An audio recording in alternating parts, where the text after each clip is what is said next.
Sejam todos muito bem-vindos, com licença para entrar na sua casa. Nessa sexta-feira, sextou finalmente. Sabe por que eles cortaram só em ti essa câmera? Porque aí eu quero que entra? corte mim aqui, depois eu vou te dizer uma coisa. Quando eles cortam em ti, eles dão um zoom e parece que tu comeu traquinas. Deixa eu comer traquinas. Corta em mim aqui. Vamos lá, boa tarde, bom dia. Com licença para entrar na sua casa.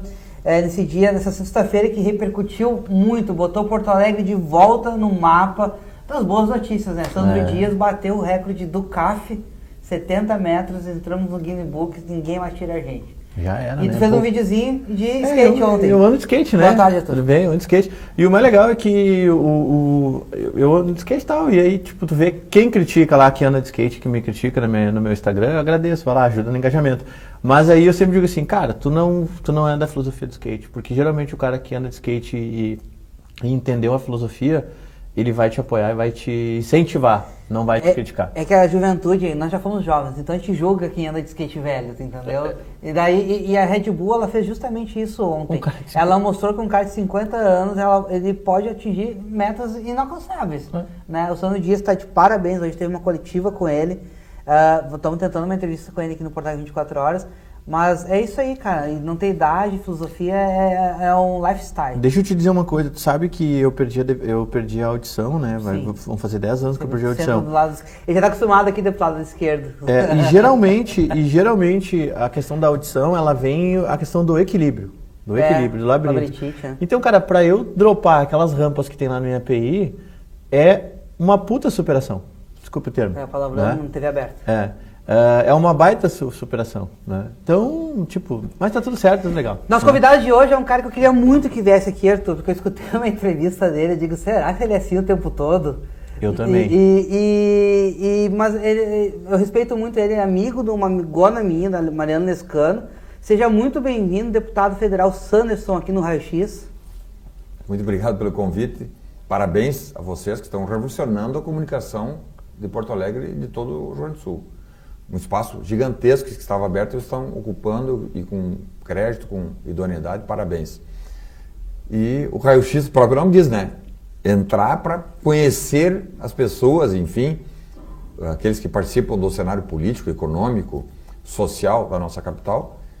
Eu estou deputado federal, já no segundo mandato, mas de carreira eu sou da Polícia Federal e nunca pensei em fazer personagem.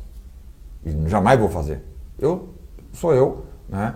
E às vezes algumas pessoas não gostam, outros gostam da minha característica de ser original. Procuro ser todos os dias eu mesmo, sem máscaras. E acho que tu te referias a uma entrevista que eu dei à Rádio Gaúcha, né? E não dá, né? Não dá para, na minha visão, nós trabalhar com meias-verdades, né? São aquelas premissas negativas que tu inicia com algo verdadeiro, mas todo o resto não é verdadeiro, né? E aí dá a impressão de que um cenário, um panorama que não é daquela maneira passa a ser as famosas narrativas. Essa palavra narrativa é nova, né? Talvez o quê? 5, 6 anos? Fake news? Narrativas. Pega um pontinho que existiu e, num desdobramento, alarga e as pessoas passam a entender. Opa, então, por exemplo, né, eu, oriundo da Polícia Federal, trabalhei inclusive em fases da Operação Lava Jato. Não teve corrupção, não teve Lava Jato. Isso é uma mentira. Se teve lá na fase, por exemplo, processual, não na fase pré-processual, investigação, na fase processual, né, já com contraditórios, se teve algum abuso, corrijam-se esses abusos. Mas não dá para dizer que toda aquela dinheirama apreendida pela Polícia Federal, só em acordos de leniência foram devolvidos com DARFs recolhidos aos processos 6 bilhões de reais. Devolvidos. Os empresários que propinavam agentes públicos, porque não existe corrupto sem corruptor, né? O político é corrupto, mas tem um empresário que também aceita pagar corrupção. E aí, esses empresários devolveram 6 bilhões de reais. Isso há 10 anos. Então, forgido, isso dá pelo menos 10 bilhões de reais. E alguns dizem que não, Lava Jato nunca existiu, que o Petrolão não existiu, que foi uma ficção. Foram 115 delações premiadas, todas homologadas pela Justiça Federal, técnica, né? Depois essas delações confirmadas, porque de todas as delações houve recurso, para o TRF aqui da 4ª Região, Porto Alegre. Ali na harmonia ali, né? Porque o juízo natural, 13ª Vara de Curitiba, na época do juiz Sérgio Moro, é do Paraná, mas o único TRF, Tribunal de Recurso da Justiça Federal no sul do país, é aqui em Porto Alegre. Então tudo vinha para Porto Alegre, para o TRF. Também julgados, os recursos julgados por juízes de carreira. E com promotores federais também de carreira. E os 115 delações, as 115 delações premiadas foram homologadas, como também os acordos de leniência, que é a delação premiada para as empresas, também homologados. Né? E às vezes a gente eu mesmo fico muito indignado quando eu vejo assim, o Petrolão foi uma ficção, nunca existiu. Como, o mensalão nunca existiu. Não, existiu sim. Eles, nessa narrativa que insistem em dizer, né, que ela não existiu, muitas pessoas ficam confusas e acham, não teve corrupção no Brasil, quando nós sabemos que hoje ainda, infelizmente, tem muita corrupção no estamento público. Eu queria, só sobre a Lava Jato, hoje a gente vê que o Zanin vai julgar o Sérgio Moro, né? Inverteu ali algumas coisas desses 10 anos, passa rápido as coisas, né? O senhor acha que hoje está tendo um revanchismo da parte do Partido dos Trabalhadores com quem operou na Lava Jato? Não só do PT, né? É bom que se diga. Na época do Petrolão, era PT, mas tinha MDB, acho que era PMDB ou MDB, na época já não era MDB, era PMDB e o PP. Eram 3 partidos que sequestraram a Petrobras para propinagem, para enriquecimento ilícito e tal. Né? Então, eu digo, é o sistema. O sistema que muitas vezes se apresenta como o STF, no caso agora o advogado do Lula, é ministro do STF. Nunca fez um concurso, nunca nem passou para nada em concurso público, com concorrência aberta para todo mundo. Mas ele é o magistrado hoje do STF e vai julgar, provavelmente, pelo que eu tenho acompanhado, vai condenar o Sérgio Moro, que não tem nada contra ele. Mas eles condenam com construções indiciárias, algo que no direito penal não pode ser ocupado, não pode ser aproveitado para condenação. Indícios, construções e ilações podem até ensejar a abertura do processo. O processo lá, né, porque nós temos um inquérito policial, fase pré-processual, investigação, a polícia judiciária, seja a polícia federal ou a polícia civil, vai lá e faz a investigação, sem contraditório.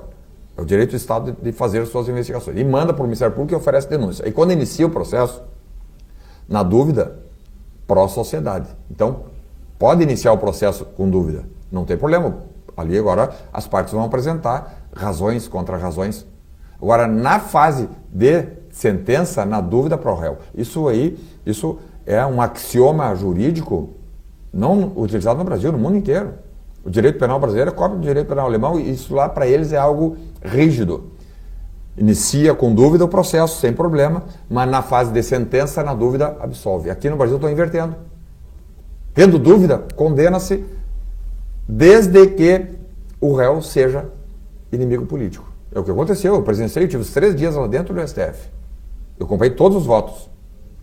5 ministros. Até aquele longo, aquele de 12 horas. Sim, não, foram 14 horas do ministro Luiz Fux, que aliás é o único juiz de carreira do STF, porque ele foi... eu acompanho a carreira dele desde a minha faculdade de Direito. Indicado pela Dilma Rousseff. Ele é o técnico ali. Né? Dilma Rousseff. Ele foi promotor de justiça no Rio, quando fez o concurso, primeiro lugar. Aí ele queria ser juiz. Fez o concurso para juiz de direito no Rio, primeiro lugar. Depois foi indicado para o Tribunal de Justiça do Rio de Janeiro. Depois para o STJ. E depois para o STF, indicação da presidente Dilma Rousseff. Técnico. E ele falou não. Né? Processo penal é prova. Mas se não gostam do Bolsonaro, se não gostam do Ramagem, se não gostam do Eugênio Heleno, isso é outra questão. Agora, direito penal e processo penal é prova. Ou tu tem prova e condena, ou tu arquiva. E ele também registrou que na fase de recebimento da denúncia não tem problema de tu iniciar o processo com dúvidas. Agora, lá no final tinha que ter absolvido todo mundo. E agora essa questão do Moro, mesma coisa.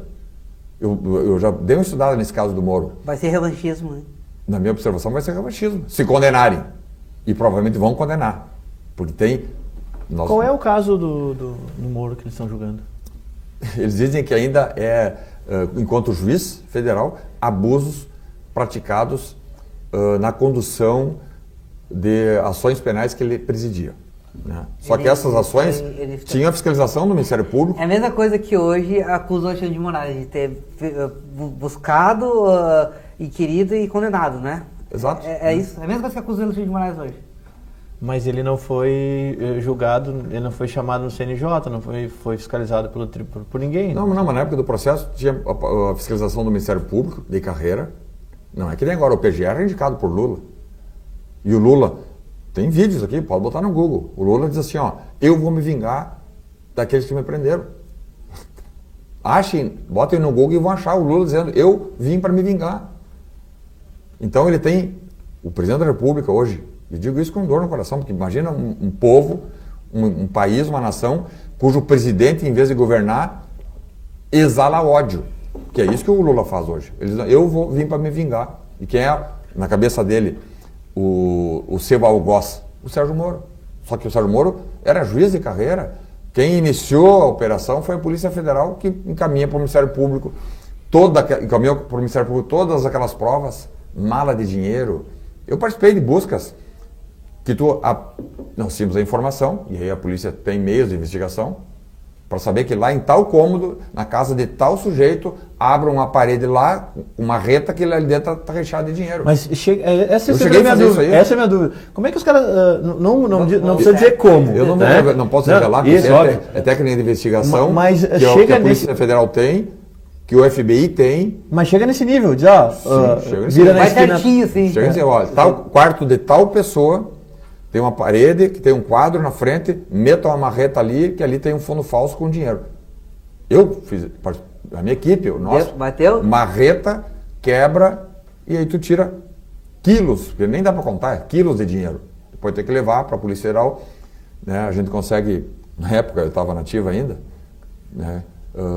Maquininhas de contar dinheiro da Caixa Federal. Faltou uma, né? Uma operação faltou máquina. Máquinas de contar dinheiro e botava ali, porque não tem como contar manualmente. Porque é pilhas de dinheiro. E a maquininha da caixa aí bota, contando. Depois no final quanto é que deu? 50 milhões. Faz a auto apreensão, deposita na própria Caixa Federal e o comprovante do depósito junta-se nos autos do inquérito. E esse dinheiro fica à disposição da Justiça até a sentença final. Quando é condenado, o valor é perdido para a União. E depois destinado. Tem uma série de destinações nesse fundo. Comprar viatura, né, comprar armamento para os policiais, tem um valor que vai para... Tem uma casa em São Leopoldo que recebeu um dinheiro da operação, uma casa de recuperação de música. Não, de música, recuperação, uma coisa assim. Então, agora, em caso de absolvição, o dinheiro é devolvido, inclusive com correção monetária. E aí, por isso que nós temos assistido, tem muito dinheiro apreendido ainda da Lava Jato. Né? Vez por outra, depois de 10 anos, fulano de tal absolvido na operação. Tá, mas com todas as provas? Não, na dúvida absolve-se. Pô, o cara pegou com 50 milhões de dinheiro vivo, que dúvida? Porque é muito fácil dizer para ele, não, o dinheiro não era meu. Pô, mas estava na sua casa. Não, mas não era meu, eu nem sabia que tinha esse fundo falso. Como usaram. Comprei a casa com 50 milhões. Tá ali o dinheiro, né? Na sua casa, ele não, mas... E aí ele não consegue fazer aquele leme. Se tem confissão, quando tem confissão é muito fácil. Em algumas situações, o cara vai lá e confessa. Não, realmente está aqui, eu vou confessar, mas eu quero uma delação premiada para, em vez de tomar 30 anos, tomar 5. Né? Mas isso é exceção. Porque foram mais de 1.000 prisões na Lava Jato para 110 delações, ou então isso aqui dá 10%, 90% não vão para delação. O Youssef era ele via preso, aquele cara ali, né? Sim, e o Youssef, né, a Operação Lava Jato, na verdade, ela começou em Brasília para investigar a lavagem de dinheiro e envio de recursos para o exterior do tráfico de drogas. Não tinha nada a ver com corrupção. Inclusive, na época tinha um escritório que funcionava num posto de combustíveis em Brasília, cujo posto de combustíveis tinha uma lava-jato. Ele lava carro. E por que foi o Paraná? Não, espera. Sim. Aí, então, esse posto de combustível em Brasília tinha um lava-jato e daí abriu-se uma investigação para prova. Estão mandando dinheiro para o exterior, produto de tráfico de drogas. Tá. Aí a Polícia Federal, 2012, a Polícia Federal entra, utiliza de equipamentos e ferramentas de investigação, né, que eu não vou contar para vocês aqui, porque senão acaba também quebrando os protocolos, algo que é do Estado. A polícia existe para defender a população e defender o Estado. Não pode ter partido político. Né?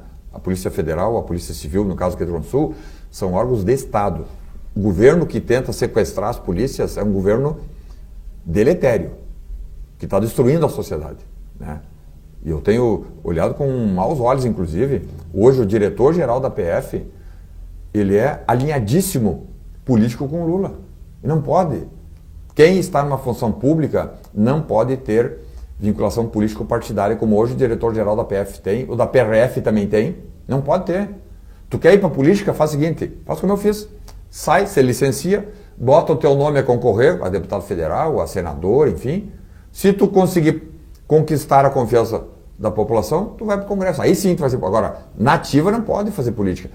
Bem, mas, voltando lá à Lava Jato, no decorrer da investigação, viu-se que não, peraí, apareceu aqui, numa escuta, Alberto Youssef. Alberto Youssef não trabalha com tráfico de drogas. É doleiro, né? Ele é doleiro e é crime do colarinho branco. Né? O cliente dele é outro. O outro cliente, corrupção, desvio de dinheiro, né? Evasão de divisas. O que é evasão de divisas? O sujeito, né, para não pagar imposto ou para legalizar um dinheiro mal havido, de corrupção, ou até do tráfico de drogas, ele pega o dinheiro em espécie, em mala, e sai pelo Paraguai, por exemplo, e lá ele deposita no Banco Paraguaio. E daí legaliza, manda o dinheiro para a Europa, para os Estados Unidos, ou para um paraíso fiscal, depois esse dinheiro entra sob alguma alegação, que de lá para cá é fácil. Vai no paraíso fiscal, não, mas é dinheiro de uma venda, um terreno, de um imóvel que o Joãozinho da Silva tinha na Suíça, por exemplo. Aí o dinheiro vem para cá, até paga um imposto para a Receita, mas ele legalizou ali dinheiro que ele não teria como legalizar. Aí o Alberto Youssef apareceu na tal da investigação e disse, pô, mas esse cara não lida com tráfico. O que é isso aqui?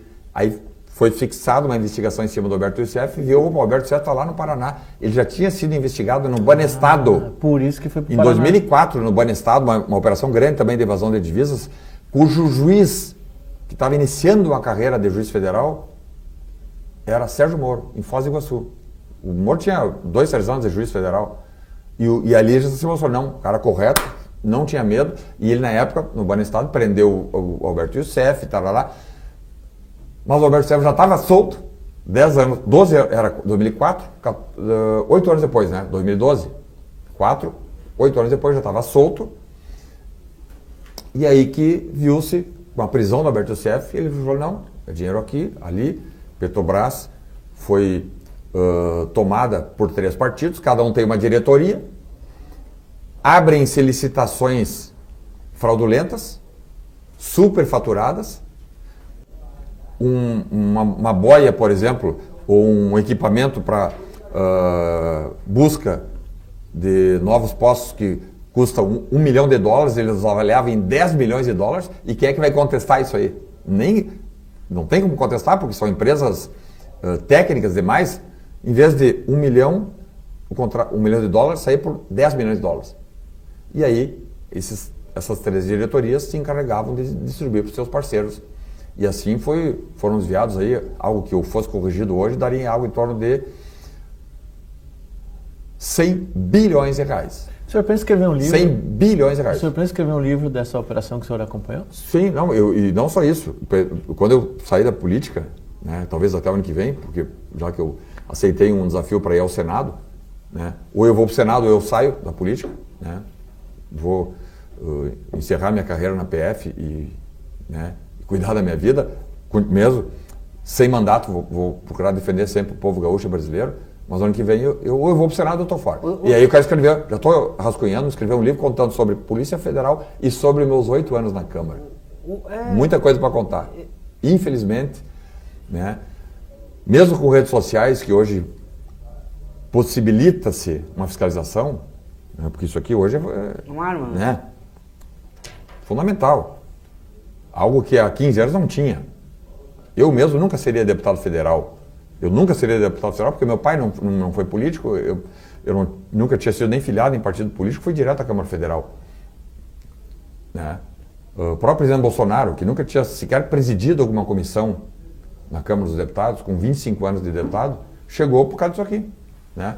Bem, mas, mesmo com essas renovações, nós percebemos que hoje, na Câmara, eu digo isso com tristeza, sou obrigado a dizer, na Câmara, com 503 deputados, nós temos 100 deputados que se dedicam a buscar dias melhores para o povo brasileiro. Isso dá 20%. O Senado, eu acho que o número é muito menor, inclusive. O Senado acho que é 5%. Muito pouco para um país rico como o nosso, que não tem guerra, um país que tem 100% do seu território agricultável, com minério, né? O Brasil, para quem conhece Estados Unidos e Europa, o Brasil é o Eldorado do mundo. Por que termos representantes, né, que não buscam superar essas mazelas, principalmente a corrupção? Porque para mim é a principal mazela, porque quando tem um corrupto, hoje estão passando pano para corrupto, o próprio STF. Mas a corrupção tira dinheiro da saúde, a corrupção tira dinheiro da educação, a corrupção tira dinheiro da infraestrutura. O custo do Brasil é muito grande. Nós temos um estudo feito por peritos da Polícia Federal indicando que o custo da corrupção no Brasil é de anual. Isso, um documento assinado pelos peritos da Polícia Federal. Ali tem profissionais de alto nível. Concursados, alto nível. Concursado. Né? E sem envolvimento político nem nada. Economistas, contadores, bem, dizendo que o custo da corrupção no Brasil hoje é de 200 bilhões por ano. 200 bilhões por ano. A Lava Jato, hoje corrigindo, daria 100 bi. Continuam as corrupções, os superfaturamentos, né? E por isso que eu classifico como gravíssimo o envolvimento em corrupção. Hoje o STF acha gravíssimo criticar o Lula. O STF hoje acha gravíssimo criticar o ministro do STF. Nós temos hoje mais de 30 deputados federais, todos da oposição. Não tem nenhum do centrão e nem da esquerda. Todos da direita respondendo a inquéritos e processos dentro do STF porque criticaram. Porque disse que o Alexandre de Moraes desrespeita a lei. Pronto, processo, não pode dizer. Dentro disso eu quero fazer uma pergunta para o senhor.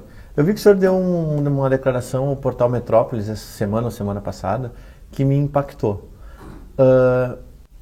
Bolsonaro está morrendo?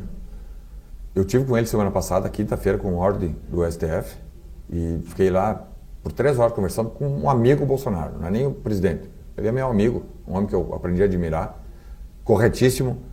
Tem defeitos? Claro que tem. Ser humano todo tem defeito e qualidades. Mas para mim, eu vejo como muita qualidade é o fato de ele ser correto e honesto. Né? E aí eu vi que aquele homem forte, é um cara alto, está com 70 anos, mas sempre sorridente, altivo, está para baixo, não sorriu o tempo todo, vomitando, com soluço, que é um soluço que tem a partir daquela facada, né? Perdeu 15 quilos, e aí o que está detonando com ele, por isso eu denunciei, se morrer, o que eles estão fazendo aqui é desumano. Apareceu um câncer, foi constatado um câncer, ele tirou toda a pele aqui do antebraço, toda, tiraram a pele, porque ela estava com bastante feridas no peito, e o médico, o oncologista, considerando que ele já tem 70 anos, porque uma coisa é tu achar, segundo a informação que o próprio Bolsonaro me passou, que ele obteve do médico, uma coisa é achar um câncer de pele numa pessoa de 55, 60 anos, alguém com 70 anos pode já estar avançado, e é isso que o próprio Bolsonaro está com medo, né? Porque ele caiu muito, né? 15 quilos a menos, sabendo que é injustiçado, porque eu disse aqui, num processo criminal, tu até abre o processo com dúvida, mas no final tu tem que ter uma prova. Se o Bolsonaro morrer, quem é o culpado? Hoje eu digo que o culpado não é só o STF, é o sistema, que tem Lula da Silva, a maioria da imprensa e o STF. Notadamente Alexandre de Moraes, que é apaixonado negativamente por Bolsonaro. Ele já declarou. Quando eu estava lá dentro do plenário do STF, 3 deputados estiveram lá, federais. Eu, o Zucco e o Evair de Mello, que é deputado do Espírito Santo, comendo todo o julgamento.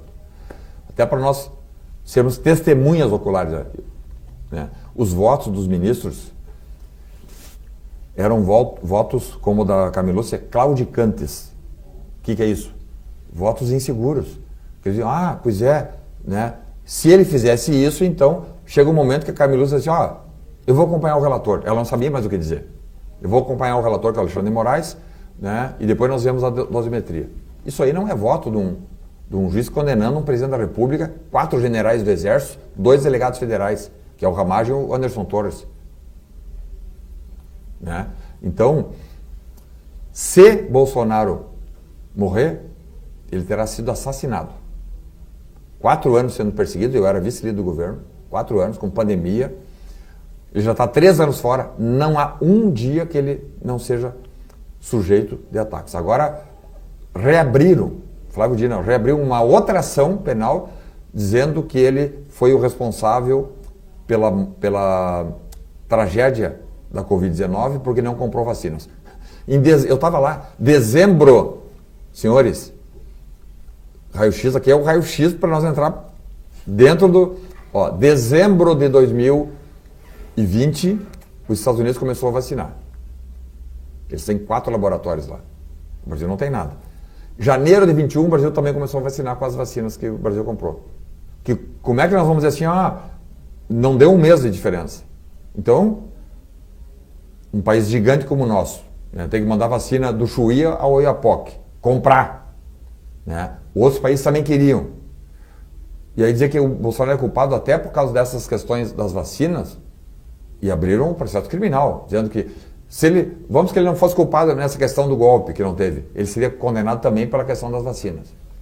Aí não tem ser humano que resista. Mas o Dino não é o que está sendo acusado de não ter comprado o respirador? Como governador. O Dino era governador do Maranhão. Comprou os respiradores. Não, né? não comprou. Não, comprou, mas não sei se levou. Pois é. A questão da Covid, eu me lembro muito bem, assim, tem coisas e coisas certas e coisas erradas. Sobre a vacina, eu me lembro que tinha um gatilho no contrato, no primeiro contrato que veio da Pfizer, se eu não me engano, que diz que a Pfizer não era responsável pela ineficácia do remédio. E o Bolsonaro disse, não, eu não vou comprar isso. É isso mesmo, né, deputado? Se não me engano, né? Mas a primeira aquisição foi da Coronavac. Sim, mas... a Coronavac que não tinha que buscar a vacina. Ele foi comprado, então, mesmo da Coronavac, cuja resolutividade ou efetividade depois foi comprovado que era de 24% apenas. Mas eu ainda acho que faltou habilidade política para o Bolsonaro ali. Sim, não, mas porque na Alemanha, a Angela Merkel, ela falou para a oposição dela, vocês compram a vacina, eu pago, mas vocês compram. Aí ela unificou a Alemanha em torno dela. Mas eu era vice-líder do governo Bolsonaro durante os 4 anos, estava todo dia dentro do Palácio do Planalto. Faltou habilidade da nossa parte, sim. Eu mesmo, né? Fiquei 5 anos no Exército e 23 na Polícia Federal. Eu nunca tinha sequer participado de uma reunião partidária. Aí fomos para lá, vamos ajudar o Brasil. O que podem contar conosco é dedicação e honestidade. Isso não... Porque era o grande clamor da população. Chega de ladrão. Então chegamos lá. Bolsonaro também não tinha mão para o governo. Né? Ele não queria trazer para dentro do governo gente do sistema que se ofereciam. Vários. Dezenas de agentes. Com medo de ser contaminado. De fazerem o que a população não queria, que era roubar. Né? Tu imagina uma pandemia hoje com o Lula lá, com a esquerda e com o tal do Centrão. Fosse hoje, a pandemia, iam destruir a economia brasileira, porque, né, os desvios seriam gigantescos. Mas então nós não tínhamos essa habilidade. O Paulo Guedes veio, ajudou, né, um cara muito rígido na economia, trouxe na época meia dúzia de economistas doutores brasileiros, mas que estavam nos Estados Unidos, vieram para a equipe, tinha um especialista em câmbio, outro especialista em questões fiscais, outra em questões monetárias, algo que hoje o Haddad não tem, porque o Haddad, primeiro, ele não é economista, ele é formado em Direito. Nem um economista de nome vai querer botar o currículo dele no lixo ser assessor do Haddad, porque ele depois não vai conseguir ser um CEO de um banco, nunca mais vai conseguir ser presidente de uma multinacional. Então, o Haddad, mesmo com as limitações dele, ele também não tem equipe. Então, na nossa época, era o grande, talvez, empuxo que nós tínhamos no governo, era o Guedes. Porque ele é um doutor, ele é professor da Escola de Chicago de Economia do mundo inteiro, sendo brasileiro. Ele saiu do Brasil com 24 anos, de família pobre, foi para os Estados Unidos e lá fez mestrado, primeiro lugar no mestrado, daí foi para o doutorado, primeiro lugar no doutorado, e daí os caras disseram, não, vamos segurar esse brasileiro aqui, ele não volta mais. E daí ele ficou 30 anos nos Estados Unidos, sendo professor de economistas, sendo um brasileiro professor de economistas americanos. Os gringos. Né? Então, ele tinha expertise e conseguiu fazer, que nem na segurança pública. Né? Hoje nós temos aqui como secretário de Segurança Pública do Rio Grande do Sul, Sandro Caron, que é um delegado federal. Ele sabe fazer. Agora, por exemplo, pega um médico e agora tu bota a ser secretário de Segurança Pública do Rio Grande do Sul. Não vai fazer. E tem o Sandro Caron e o adjunto dele é o Coronel Iqueda. Sim. Então é um brigadiano. São técnicos. Lá vai ele falar do Instituto Floresta. Não, fala, é um federal, né? Um delegado federal e um cada coronel um da usa a sua brigada. expertise. Né? Agora pega o Sandro Caron, por exemplo, que é delegado federal e é o secretário de Segurança Pública, e bota a ser secretário da Agricultura. De esporte. Sabe que a gente, entendeu? Só que a gente fala, às vezes aqui, a gente está discutindo com os políticos, ou conversando com os prefeitos, e o prefeito chega aqui e diz, não, eu botei um médico, um enfermeiro na saúde, um cara da cultura na Parece cultura. difícil fazer isso, né? E às vezes parece meio óbvio. Mas isso, viu? Sandro, E por que na época o Bolsonaro conseguiu fazer? Porque quando ele chegou, ele era um azarão, ele não precisou contar com o tal do centrão. Né? A esquerda já não ia votar nele, mas ele... Agora, se ele chegasse, não, partido A, B, C, D vai estar chegando na campanha. O que os caras amarram? Então, eram 22 ministérios, 18 ministérios tu vai ter que dar para o tal do centrão. E aí eles vão botar quem eles quiserem, não os técnicos. E isso o Bolsonaro teve, então, uma grande oportunidade de dizer, não, ele botava... O presidente da Caixa era um cara funcionário público da Caixa, de carreira. Né? Do Banco do Brasil, da Petrobras, do BNDES. Né? Então, isso ele teve a grande oportunidade que talvez outros nunca conseguiram fazer, porque sempre chegaram já carregados, chegaram com uma mochila muito pesada. E aí não tem habilidade, não tem autorização para dizer, não, agora eu não vou usar os quadros dos partidos, eu vou usar quadros técnicos. Eles não conseguem fazer isso. O Lula chegou com 40 ministérios, porque para ele chegar, ele veio muito pesado. Ele precisou contar com forças políticas de vários segmentos e disseram, não, nós vamos, mas nós queremos tantos ministérios. Aí o Brasil não anda. Eu queria virar um pouco a pauta contigo. Eu queria falar sobre a PEC da blindagem. Né? Tu votaste a favor? E eu queria saber a tua opinião sobre essa PEC. Que agora sim. O Senado enterrou, né? Ela. Isso nunca foi prioridade para mim, nem para nós da oposição. Né? Eu sou favorável ao fim do foro privilegiado. Né? Porque privilégio e república não combina. Tem que ter foro. Só o Brasil, mais 3 países têm foro privilegiado. O que é isso? Que deputados e senadores, em vez de responderem criminalmente, porque civilmente já respondem para um juízo de primeiro grau, civilmente. Mas criminalmente, deputados federais e senadores, o presidente da República, o vice, eles respondem perante o STF. Ministros também, né? Ministros, né? E os próprios ministros do STF. Isso. Também respondem no STF. O PGR também responde no STF.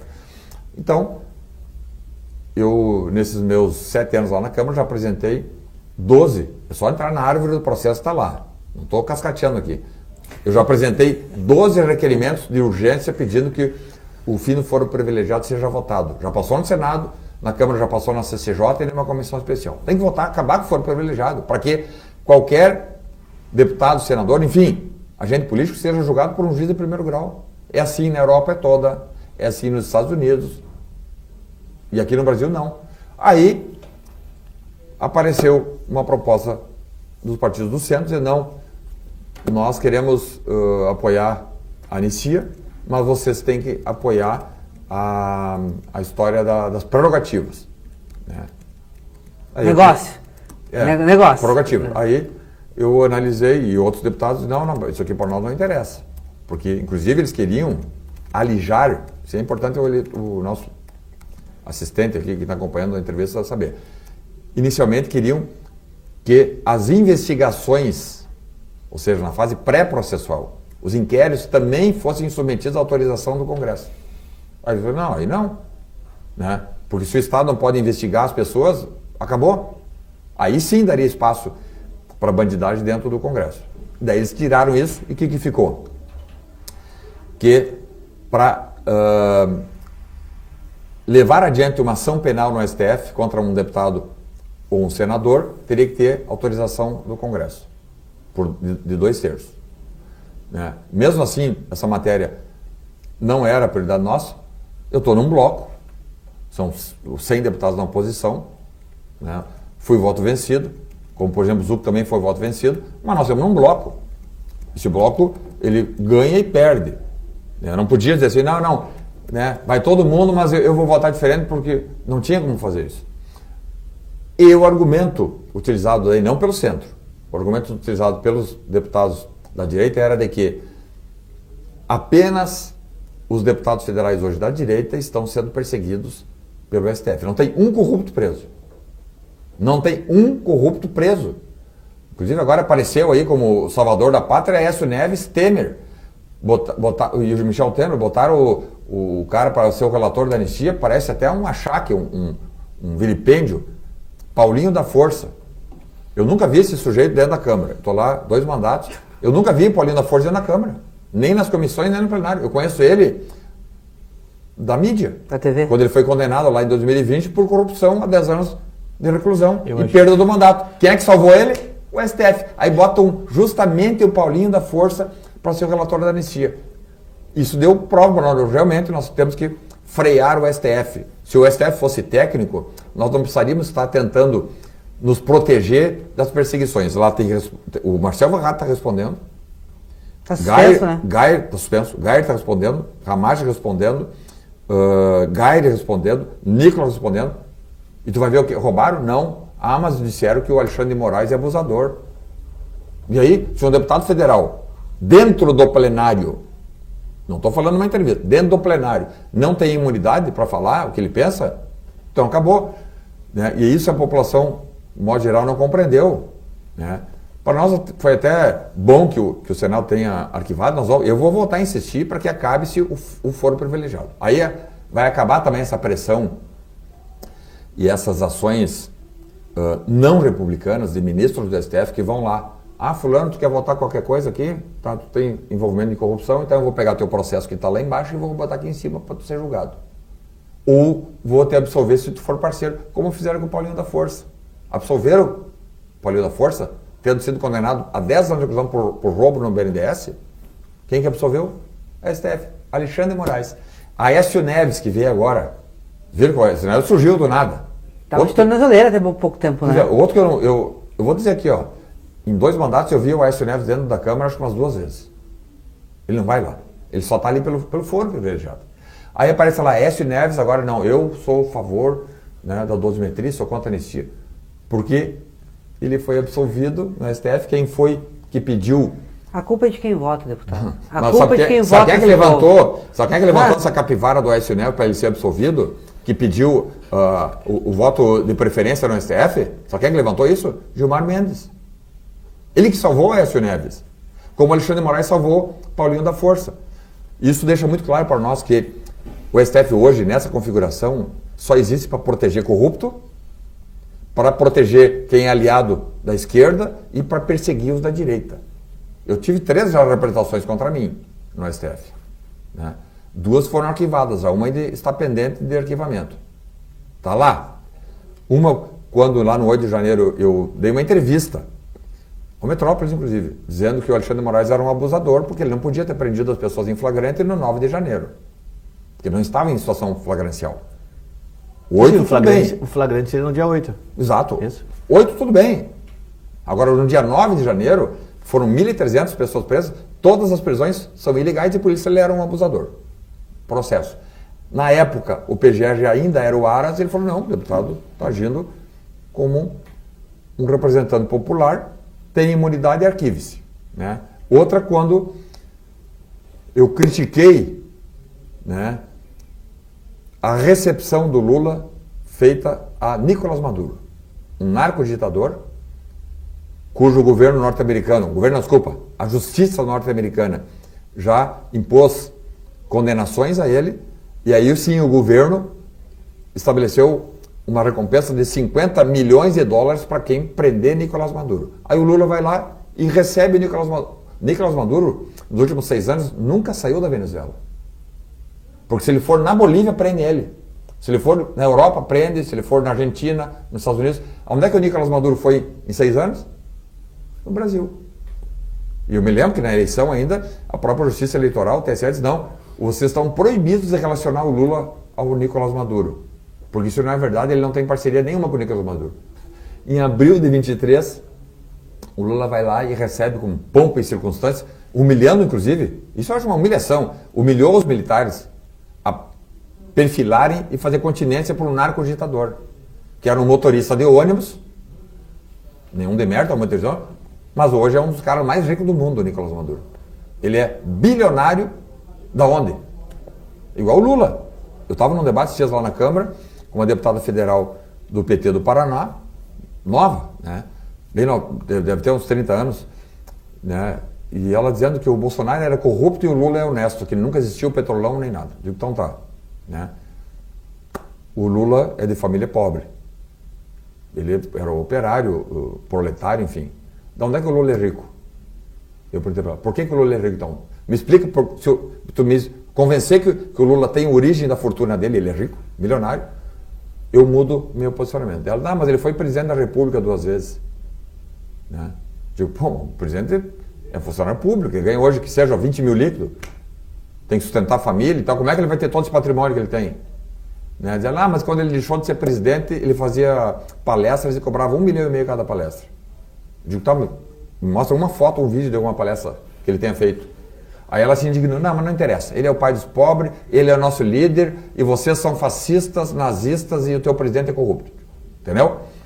Aí como é que eu consigo caminhar nessa lógica de que Nicolás Maduro, recebido aqui no Brasil com pompa e circunstância, eu critico, e representa contra mim, vai lá para o STF, na época ainda era o Aras, ele falou, não, arquive-se, arquivou. Agora tem outra que eu também critiquei o governo, o Flávio Dino, com o Lula, dizendo que o governo Lula não enfrentava, e não enfrenta, digo de novo, não enfrentava as facções criminosas, Comando Vermelho e PCC, porque são parceiros políticos. Essa está pendente, representaram contra mim, né, está lá no STF. Mas depois vem uma canetada e não, deputado Sanderson, né, condenado, sei lá o quê, ou eles podem, nem que não me mandem para a cadeia, mas me tornar inelegível, como eles querem fazer com vários candidatos ao Senado. Torná-los inelegíveis, porque nós planilhamos, dos 27 estados, nós temos chance de eleger hoje 4 votos a mais. 4. Porque o Nordeste são 9 estados e lá eles devem ganhar todos. Então só ali já são 18 deles, da esquerda. Nós planilhamos, nós temos chance de vencer por 4 votos a mais no Senado. Aí vamos que ele tire aqui, ó, Sanderson, Van Hatten, Geir, né? Tira Derrite, São Paulo, Eduardo, pronto. Ele precisa ter 1 voto a mais no Senado só. E para isso, dá um canetaço lá no STF, o Sanderson disse que Dino e Lula são parceiros do PCC, ou do Comando Vermelho, e isso aí é uma calúnia, tarará, condena, não vou para cadeia, porque a pena é mínima, mas me bota inelegível. E vou recorrer para quem? Para quem eu recorro? Sanderson, tu falou agora do Lula, mas o Bolsonaro fez aqueles PIX também lá para fora do Brasil, acho que é arrecadação de doação para ele. Sim, não tem problema. Não. Esse é foi milhões também, né, Sanderson? Ele mandou 2 milhões para o Eduardo Bolsonaro, é dinheiro privado, não tem nenhum problema. E inclusive ele declarou imposto de renda e pagou imposto sobre isso. Aquilo foi dinheiro dos PIX que as pessoas... Claro, cada um, das ações que ele recebeu. Que as pessoas, não é doação de campanha, é não doação de campanha individual de pessoas. Se eu hoje, o próprio Bolsonaro pediu para não fazer, viu? O próprio Bolsonaro pediu para não fazer. Mas se ele fizer assim, vamos fazer uma campanha, eu preciso de dinheiro. Amanhã arrecada 100 milhões de reais. O povo vai lá e eu quero doar. Eu vou lá no quero doar 50 reais de PIX para ele. Eu quero te perguntar uma coisa, que nós estamos chegando pro fim do programa, mas... E foi uma boa entrevista. Muito boa. Parabéns, Sanderson, volta aqui, Sanderson. Sanderson, tu não brigue com a gente. Sanderson, senador. Qual vai ser o teu critério de escolha dos ministros do STF? Tecnicismo e zero envolvimento político. Ele gosta de concurso, já viu, né? De ver que é os zero envolvimimento político. Né? Como é que... Porque o Brasil é muito parecido com os Estados Unidos. Né? Eu sou descendente de americanos. Meu bisavô Thomas Sanderson, veio para o Brasil, casou com uma brasileira, enfim, daí veio os 9 filhos, um deles o meu avô, então eu gosto muito dos Estados Unidos, vou seguidamente dos Estados Unidos, mês que vem estou indo para lá. Tem cidadania lá, não? Não, porque só tem quem nasce lá. Ah, tá. Né? Ou filho de americano que seja a trabalho no Brasil, por exemplo, os filhos de embaixadores que nasceram no Brasil. São americanos. Mas se não, tem que ter nascido lá. Mês que vem eu estou indo para o Colorado, vou a Denver e tal, tem um evento lá.